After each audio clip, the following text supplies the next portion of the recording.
आप सबको सालों प्यार सलाम। मैं रेवरेंड डॉक्टर बिनी जॉन एक बार फिर से बिब्लिकल न्यूमरोलॉजी अध्ययन में आपका स्वागत करता हूं। और मैं पिछले दिनों थोड़ा दिल्ली से बाहर था, इसलिए मैं वीडियो नहीं डाल पाया, लेकिन फिर भी समय निकाल करके आज आपके समक्ष आया हूं और कुछ नई बातों को लेकर के, कुछ नए ज्ञान को लेकर के, कुछ नए प्रकाशन को लेकर के, जो आपकी सोच और आपकी समझ को और अधिक और ऊंचे स्तर पर लेकर के जाएगा। अजीजों, यहाँ पर मैं आज जो बताने जा रहा हूँ बहुत ही इंटरेस्टिंग है। मेरा ये शब्द है ना, शायद फेवरेट हो सकता है। लोगों को लगेगा कि हर बार है ना इंटरेस्टिंग बोलते हैं, क्योंकि मेरे लिए तो सब कुछ इंटरेस्टिंग है। और जब आप परमेश्वर के गूढ़ रहस्यों को जानने का यत्न करते हैं तो वास्तव में इंटरेस्टिंग हो ही जाता है। और इंटरेस्टिंग इसलिए होता है क्योंकि जो चीज़ें हमने ना सुनी, ना कभी देखी, ना कभी समझी, उनको अगर हम सुने तो वो इंटरेस्टिंग हो ही जाएगा। और बिब्लिकल न्यूमरोलॉजी एक ऐसा सब्जेक्ट है जिस सब्जेक्ट पर हमारे भारतवर्ष में बिल्कुल भी चर्चा नहीं हुई। और ये एक हमारे लिए सब्जेक्ट हो सकता था कि हम परमेश्वर को इस एंगल से भी देखें कि परमेश्वर किस तरीके से काम करता है। और परमेश्वर ने जो भी काम किया है, मेरा मानना ये है कि वो न्यूमरिकल है। वो सब कुछ गणना के अधीन है और सब कुछ है ना एक सिस्टम के तहत उसने वहाँ पर नंबर्स का प्रयोग किया है। और जैसे जैसे आप मेरे साथ आगे बढ़ रहे हैं वैसे वैसे आपको समझ में आता चला जाएगा। और जैसा मुझे बहुत सारे लोगों ने कहा, फ़ोन करके बोला, कुछ कमेंट में भी बोला, और बहुत सारे जो मेरे प्रिय हैं उन्होंने कहा कि सर थोड़ा-सा कभी-कभी मैसेज के थ्रू भी आप समझाने की कोशिश करें। टीचिंग भी ज़रूरी है और थोड़ा-सा अलग तरीके से भी आप समझाने का प्रयास करें ताकि लोग अच्छे से समझ पाएँ। तो मेरी कोशिश रहेगी कि मैं आप लोगों को न्यूमेरिकल वैल्यू के साथ-साथ कुछ रहस्यमय वचनों के साथ भी आपको रूबरू कराऊँ, जिनको हमने पढ़ा है, सुना है, लेकिन अधिकतर हमने उन पर गौर नहीं किया और वो हमारे लिए अनसुने और अनदेखे ही रह गए। सबसे पहले मैं चलिए आज शुरुआत कर लेता हूँ, नंबर से शुरू कर लेता हूँ। बाइबल के अंदर टोटल 66 किताबें हैं। अब अगर 66 किताबों को अगर आप देखेंगे तो यहाँ पर एक न्यूमेरिकल वैल्यू निकल कर के आएगी और बड़ी इंटरेस्टिंग होगा ये आप लोगों के लिए जानना। कभी आपने इस पर गौर नहीं किया होगा, लेकिन आज जब करेंगे तो आपको पता चलेगा कि यहाँ पर भी नंबर्स का प्रयोग हुआ है। वचन के अंदर नहीं, बल्कि जब इस बाइबल को रखा गया तब भी नंबर्स को ध्यान में रखा गया। और नंबर्स का एक विशेष महत्व है, इसलिए बाइबल को न्यूमेरिकल हमें देखना पड़ेगा। तो जो सबसे बड़ी बात है कि वो देखें कि 66 किताबें और 6+6 को अगर हम जोड़ देते हैं तो क्या हो जाता है, 6 और 6 12 हो जाते हैं। अगर ये जब 6 और 6 12 होते हैं तो हम इसको फिर से कैलकुलेट करें तो ये 12 नंबर को भी दर्शा रहा है और 3 नंबर को भी दर्शा रहा है। जैसे कि मैं अक्सर बताता हूँ, 12 जहाँ पर आता है वहाँ 3 नंबर का भी उपयोग किया जाता है। और ये जो है एक कैलकुलेशन में चलेगा और उसके बाहर कहीं नहीं जाएगा। तो टोटल 66 किताबें हैं बाइबल के अंदर और बाइबल के अंदर 66 किताबों का जो न्यूमेरिकल वैल्यू है वो आती है 12। और 12 को जब हम जोड़ देते हैं, जब प्लस कर कर जाते हैं तो 3 नंबर आ जाता है, यानी कि 3 नंबर। और 3 नंबर जैसे कि मैंने बताया कि पूर्णता का नंबर है, परमेश्वर से संबंध रखता है, परमेश्वर के गूढ़ बातों से संबंध रखता है, इसलिए 3 नंबर का प्रयोग यहाँ पर किया गया है। दूसरे इसी के आगे हम चलते हैं, एक और है ना बात को ले लेते हैं और वो है न्यू टेस्टामेंट। जो ओल्ड टेस्टामेंट। तो ओल्ड टेस्टामेंट की जब बात करते हैं तो ओल्ड टेस्टामेंट वो जैसे हम पढ़ते हैं तो वहाँ पर है ना कुछ चैप्टर्स, किताबें, वो सब है ना आप देखते हैं तो उसके अंदर आपको मिलेंगे 39 बुक्स। पुराने नियम में 39 किताबें हैं। 39 किताब उत्पत्ति से लेकर के मलाकी तक आप देख रहे हैं कि 39 किताबें हैं। अब 39 किताबों को भी, अब यहाँ पर भी हम इसकी न्यूमेरिकल वैल्यू को निकालते हैं। जब न्यूमेरिकल वैल्यू को निकालते हैं तो न्यूमेरिकल वैल्यू को जैसे ही हम निकालने के लिए इसको प्लस करते हैं, 3 + 9 हो जाता है और फिर से 12 नंबर आ जाता है। अर्थात हम देखें कि पुराने नियम को जब रखा गया है तो वहाँ पर 12 नंबर को उपयोग में लाया गया है। 1 + 2 को 12 को भी जोड़ देते हैं तो यहाँ पर भी 3 नंबर निकल करके आता है। इस तरीके से देखिए कि पूरी बाइबल के अंदर अगर हम देखें तो 3 नंबर है ना इम्प्लीमेंट हुआ है पूरी बाइबल को संजोने में। और अगर पुराने नियम को संजोने की बात करते हैं तो पुराने नियम को संजोने की जब बात होती है तो यहाँ पर भी 3 नंबर इम्प्लीमेंट हो रहा है और 12 नंबर भी इम्प्लीमेंट हो रहा है। तो डिजिटल रूट जो है उसका 3 है। तो 3 को हम इसलिए है ना रख रहे हैं क्योंकि 3 इसका डिजिटल रूट है और नंबर्स का जो डिजिटल रूट है वो 3 कहलाता है। और 3 नंबर जो है वो हम बता चुके हैं कि 3 नंबर परिपूर्णता का नंबर है, यानी परमेश्वर से संबंध रखता है। अर्थात हम ऐसा कह सकते हैं कि पिता ने जो कार्य किया, पुत्र ने जो कार्य किया, पवित्र आत्मा जो कार्य कर रहा है, यानी कि तीनों को इंडिकेट ये कर रहा है। उसके बाद हम जाते हैं नए नियम के अंदर। तो नए नियम में जब हम जाते हैं तो नए नियम के अंदर हमारी जो टोटल किताबें हैं वो है 27। अब 27 किताबें हैं तो 27 को हम जब प्लस करते हैं तो 2 + 7 = 9 आ जाता है। तो यहाँ पर जो है 9 किताबें 9 नंबर मिलता है हमें। और 9 नंबर जब ये मिल रहा है तो इसका एक ख़ास मीनिंग निकल कर के आता है।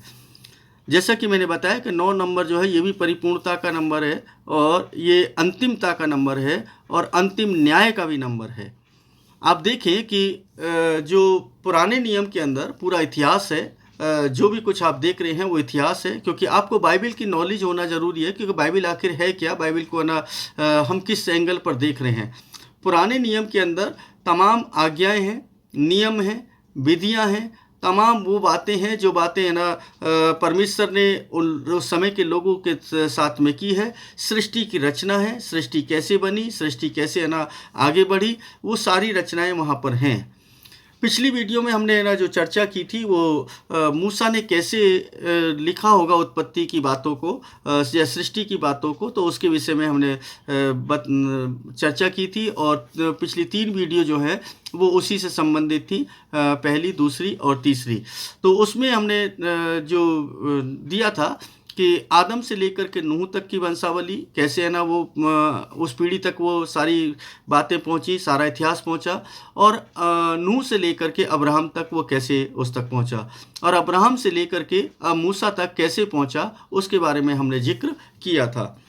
हम यहाँ पर है ना बात कर रहे हैं पूरी संपूर्ण बाइबल को जो संजो करके रखी है, जो हमारे हाथ में आज बाइबल है। तो ये बाइबल पूरी नंबरों से भरी है और नंबर इसके अंदर हर जगह पर देखने के लिए मिलते हैं। पूरी बाइबल हमें के अंदर नंबर्स ही नंबर्स ना दिखाई देते हैं। तो इन नंबर्स पर हम चर्चा कर रहे हैं। तो ये नंबर्स जो अपने आप में बहुत कुछ कह रहे हैं। तो हमने जो न्यू टेस्टामेंट का जो नंबर काउंट किया, जो 27 किताबें हैं, 27 किताबों को अगर हम देखें तो जोड़ करके 9 नंबर आ जाता है। 2 और 7 9 नंबर हुआ गया। और जैसे ही 9 नंबर आता है तो यहाँ पर अंतिमता को दिखा रहा है, यानी कि अंतिम बातें इस दुनिया के अंत की बात कर रहा है। प्रकाशित वाक्य दुनिया की अंतिमता को बताता है कि दुनिया कैसे अंत होगी। और अगर हम दुनिया की अंत की बात करते हैं, प्रकाशित वाक्य की बात करते हैं, तो यहाँ पर जो सारी सृष्टि में जो भी कुछ हो रहा है और उसका जो रिजल्ट होगा, यानी अंतिमता, मैं यहाँ पर दो नंबर बताऊंगा इसमें, क्योंकि दो नंबर इसमें छुपे हैं। तो दोनों नंबर्स को आप ना देखेंगे। नंबर 1 9 नंबर है। जो 9 नंबर जो है ये किसको दिखा रहा है? अंतिमता को दिखा रहा है, यानी अंतिम न्याय को दिखा रहा है।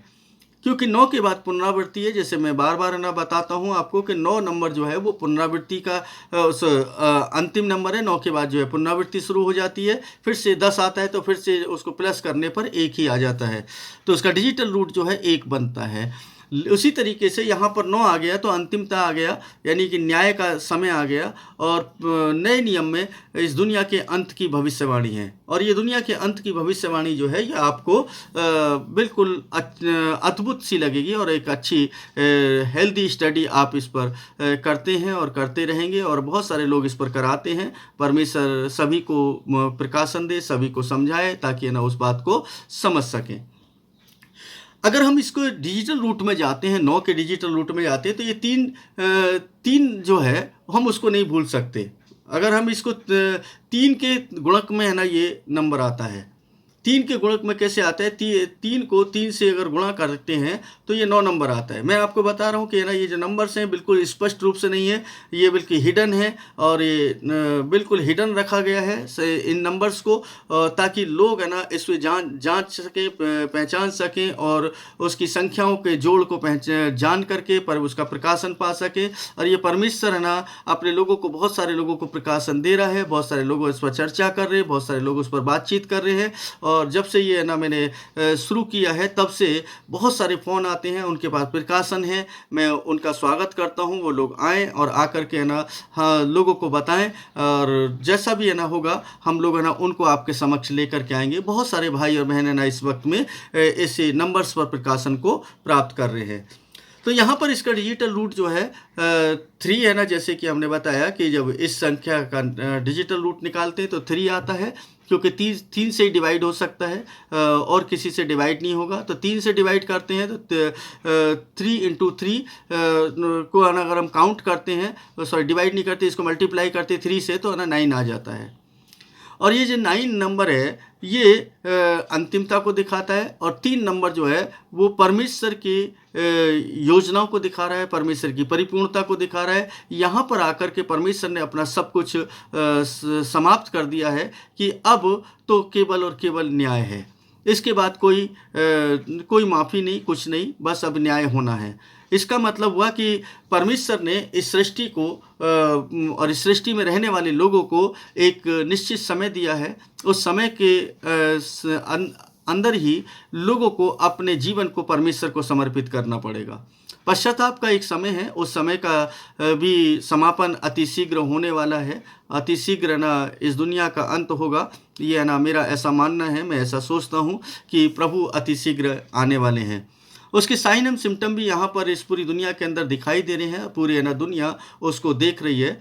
तो यहाँ पर हम देखते हैं कि पूरी बाइबल के अंदर जब है ना इसको नंबर्स की बात कर रहे हैं तो हम बाइबल की जो संजो करके रखा है उसमें कैसे नंबर्स को इम्प्लीमेंट किया गया है, ये परमेश्वर ने और परमेश्वर के लोगों ने जब इस बाइबल को रचा जा रहा होगा, बाइबल को बनाया जा रहा होगा, जब है ना इसको कलेक्ट किया जा रहा होगा, अलग अलग है ना किताबें थी, अलग अलग साहित्य था, जो पांडुलिपि लिखी हुई थी, उनको सबको एक जगह कलेक्ट किया गया। और कलेक्ट करने के बाद तब है ना जा कर के इस पर शोध किया कि हमें कौन सी किताब इसमें रखनी है, कौन सी है ना परमेश्वर के उस बात को जोड़ती है जो उत्पत्ति से लेकर के प्रकाशित वाक्य तक एक ही होती है, और एक ही सुर में, एक ही बात में, एक ही परमेश्वर की बात करती है। तो उन विद्वान लोगों ने, बुद्धिजीवी लोगों ने इस बात को पाया होगा कि ये किताबें हैं, और जो हो सकता है कि शायद उसमें और भी बहुत सारी किताबें रही हों, लेकिन उन किताबों को नहीं रखा गया। बहुत सारे गॉस्पल्स हैं जो गॉस्पल्स को नहीं रखा गया, यासिर की किताब है वो भी नहीं रखी गई, मतलब बहुत सारी किताबें हैं जिनको ना इसके अंदर नहीं रखा गया है। क्यों नहीं रखा गया? क्योंकि वहाँ पर भी उन लोगों ने उस समय इस न्यूमेरिकल वैल्यू को ध्यान में रखते हुए इसको रखा है। अब न्यूमेरिकल वैल्यू को ध्यान में रखते हुए इसलिए ही नहीं रखा है, बल्कि एक ना खास क्रम में रखा है, एक ऐसा खास क्रम जिस क्रम को ना कभी भी हम अनदेखा नहीं कर सकते हैं। और जानते वो जो खास क्रम है वो क्या है? नंबर 1, पहली बात तो उन्होंने टोटल बाइबल के अंदर 66 किताबों को रखा है।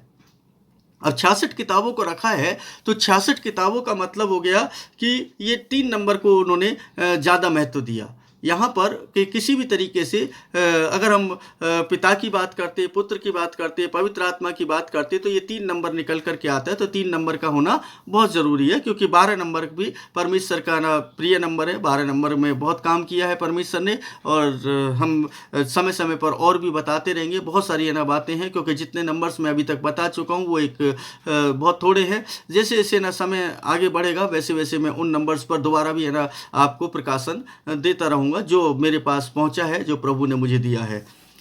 अब उसके बाद है ना सिलेक्शन होता है कि हम किस तरीके से इसका सिलेक्शन करें। तो इसका सिलेक्शन करने के लिए उन्होंने सोचा होगा कि चलो पुराने नियम को हम अलग करेंगे और नए नियम को अलग करेंगे। तो 2 पार्ट कर दिए, यानी कि एक यीशु मसीह से पहले का और एक यीशु मसीह के बाद का। तो जो यीशु मसीह के पहले का है उसको पुराना नियम कहा गया, और जो यीशु मसीह के बाद का है उसको नया नियम कहा गया। क्योंकि यीशु मसीह से एक नई शुरुआत हुई है, तो इसलिए एक संवत शुरू होती है, मतलब सन शुरू होता है, ये नया कैलेंडर शुरू होता है, तो इसलिए यहाँ से एक नया नियम शुरू कर दिया, न्यू टेस्टामेंट और ओल्ड टेस्टामेंट। तो ओल्ड टेस्टामेंट के अंदर उन्होंने 39 बुक्स को रखा, और भी बहुत सारी बुक्स थी और बहुत सारी बुक्स को ना रखा गया। हालांकि अगर हम दूसरी बाइबल में देखें, कैथलिक बाइबल में देखें, तो वहाँ पर अलग नंबर है, लेकिन जब है ना उन्होंने सब ने जांचा परखा ना, इस बात को समझा, तो है ना तब जा करके इसको जो है 39 किया गया। यानी कि यहाँ पर फिर से एक नंबर को है ना उन्होंने इम्प्लीमेंट किया, वो 3 नंबर था। लेकिन जब न्यू टेस्टामेंट की बारी आती है तो वहाँ पर 27 किताबों को रखा है। अभी 27 से कम ज़्यादा भी हो सकती थी।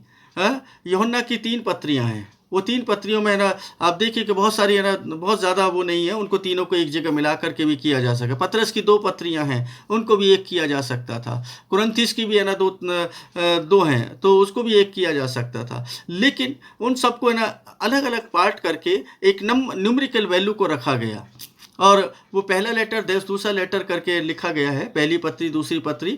तो इस तरीके से देखते हैं कि ये सब चीज़ें आप इस पर काउंट करते हैं तो मालूम चलता है यहाँ पर नंबर 9 को इम्प्लीमेंट किया गया, ताकि 9 नंबर भी यहाँ पर हो, और 9 नंबर जो है अंतिम न्याय को दिखाता है। तो इसलिए बिब्लिकल जो अंतिम न्याय है वो प्रकाशित वाक्य जो प्रदर्शित करता है, जो प्रकाशन है, जो है ना तमाम जो अंत की बातें हैं, जो भविष्यवाणियाँ हैं, उसके अंदर है, तो इसलिए उसको रखा गया। लेकिन उसका डिजिटल रूट जो है वो फिर भी 9 ही रहा, क्योंकि 9 है तो डिजिटल रूट उसका 9 आएगा। 9 मतलब 3 से ही अगर गुणा करेंगे, 3 को 3 से गुणा कर देंगे तो 9 नंबर आ जाता है। तो इस तरीके से आप देखते हैं कि ये बाइबल को जो है ना संजोया है, बाइबल को जो इकट्ठा किया गया, बहुत सारी किताबों को एक जगह मिलाया गया, तो वहाँ पर भी नंबर्स का प्रयोग किया गया है। तो आप है ना नंबर्स को अनदेखा ना करें। मैं है ना समय पर आपको बहुत सारी चीज़ें बताता रहूँगा, और है ना आप बहुत अच्छा ज्ञान अर्जित करने पाएंगे। ये बिब्लिकल न्यूमरोलॉजी है, और कई बार है ना आपको हो सकता है कि शायद कुछ संदेश भी मैं दूं, कुछ अच्छी बातों पर ना, जो बाइबल की गूढ़ बातें हैं जो संदेश के रूप में हो सकती हैं। हालांकि नंबर्स वहाँ पर भी होंगे, लेकिन हो सकता है कि मैं उसको ज़्यादा एक्सप्लेन ना करूँ, खाली है ना मैं आपको उसका डायरेक्टली मैं बताऊँ। जैसे कि मैं इसके बाद अगली एक वीडियो जो आएगी वो बिल्कुल ऐसी ही होगी, जिसमें है ना नंबर्स का जिक्र कम होगा, लेकिन है ना उसमें जो बात होगी वो आप उसको सुनेंगे और उसको देखेंगे और उसको पढ़ेंगे, तो आप कहेंगे कि वास्तव में यह ना हमने कभी सोचा ही नहीं। क्योंकि हमारा मकसद जो है वो परमेश्वर को जानना है, परमेश्वर के कार्य को जानना है, परमेश्वर के कार्य शैली को जानना है, परमेश्वर के उस मर्म को समझना है। कह देने से परमेश्वर को जानते इतना काफ़ी नहीं है। परमेश्वर का कोई ना कोई तो तरीका होता है, हर चीज़ का एक पैरामीटर होता है, उस पैरामीटर से बाहर नहीं जा सकते। आज है ना हर व्यक्ति कहता है कि परमेश्वर को मैं जानता हूँ, परमेश्वर को जानता हूँ। किस पैरामीटर से जानते हो, पैरामीटर भी तो होना चाहिए, उसका कोई साइंटिफिक प्रूफ भी तो आप देंगे कि ना परमेश्वर अगर काम कर रहा है तो वो किस तरीके से कर रहा है, उसका क्या है ना क्या उसका बेस है, बेस क्या है। विदाउट बेस है ना बिल्डिंग बना करके हम नहीं रह सकते, क्योंकि बिल्डिंग को बनाने के लिए हमें बेस बनाना पड़ता है। तो ये जो भी जितना भी बिब्लिकल न्यूमरोलॉजी मैं बता रहा हूँ, ये बाइबल का बेस है, और बेस है ना इसी बेस पर है ना पूरी बाइबल है। तो ये फाउंडेशन है, फाउंडेशन के बगैर है ना हम परमेश्वर को अच्छे से नहीं समझ सकते। मैं और अच्छा सा प्रेम करता हूँ परमेश्वर से, परमेश्वर को जान गया हूँ, परमेश्वर को समझ रहा हूँ, और निरंतर प्रयास कर रहा हूँ कि और अधिक समझने पाऊँ। तो परमेश्वर का धन्यवाद करता हूँ कि परमेश्वर ने आज इस बात पर ना चर्चा करने के लिए अवसर दिया, क्या ताकि मैं आपको बाइबल की जो संयोजन है, जो है ना इसको इकट्ठा किया गया, यानी बहुत सारी किताबों को एक जगह किया गया, उसके न्यूमेरिकल वैल्यू को मैं बता पाया, और आपको ज़रूर ना इस नई जानकारी से आशीष मिली होगी। परमेश्वर आप सबको बहुत आयत के साथ आशीष दे। साथ में एक रिक्वेस्ट भी करूंगा कि आप ना चैनल को सब्सक्राइब कर लें, लाइक कर दें, कमेंट कर दें, और दूसरे लोगों को शेयर ज़रूर कर दें। और परमेश्वर आपके साथ हो, परमेश्वर आपके परिवार के साथ हो, परमेश्वर आपको बहुत आयत के साथ बढ़ाए। इन्हीं शुभकामनाओं के साथ, इन्हीं प्रार्थनाओं के साथ आप सभी को सलाम, प्यार सलाम।